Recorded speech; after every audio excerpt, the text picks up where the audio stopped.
Et puis saluer Madame Radjavi, c'est régulièrement que l'on se rencontre et c'est avec beaucoup de plaisir mais aussi avec beaucoup de conviction que je viens vous rejoindre à chaque fois sur ces différentes réunions et ces différentes manifestations que vous pouvez initier mais qui sont extrêmement importantes pour encore et toujours défendre les droits de l'homme.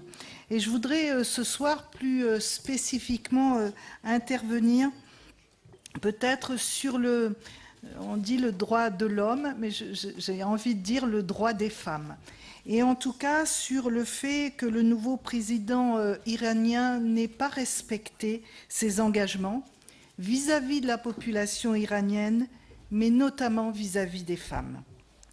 Parce que la restriction, les répressions à l'égard des Iraniennes, que ce soit sous prétexte de code vestimentaire ou sous tout autre prétexte, ou concernant l'application de certaines lois qui sont souvent misogynes, ont sévi aussi brutalement qu'avant.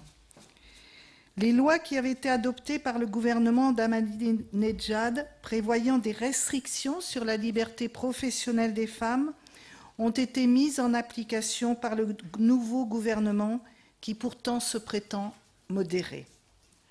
La réalité est que ce régime est un système qui ne peut répondre aux aspirations des femmes à l'égalité.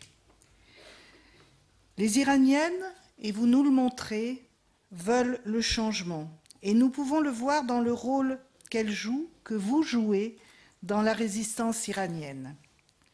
Avec votre leadership, Madame Radjavi, avec le millier de femmes qui ont rejoint le camp d'Ashraf et Liberty, elles sont là en dépit de toutes les difficultés et de tous les dangers. Elles sont aujourd'hui confrontées à un blocus médical inhumain qui fait tous les jours de nouvelles victimes. Ni leur famille, ni leur avocat n'ont accès au camp. Rappelons également que dans le massacre perpétré le 1er septembre dernier au camp d'Ashraf, 6 femmes ont été assassinées et 6 autres ont été prises en otage. Mais malheureusement, les Nations Unies n'ont entrepris aucune enquête indépendante sur ce crime contre l'humanité.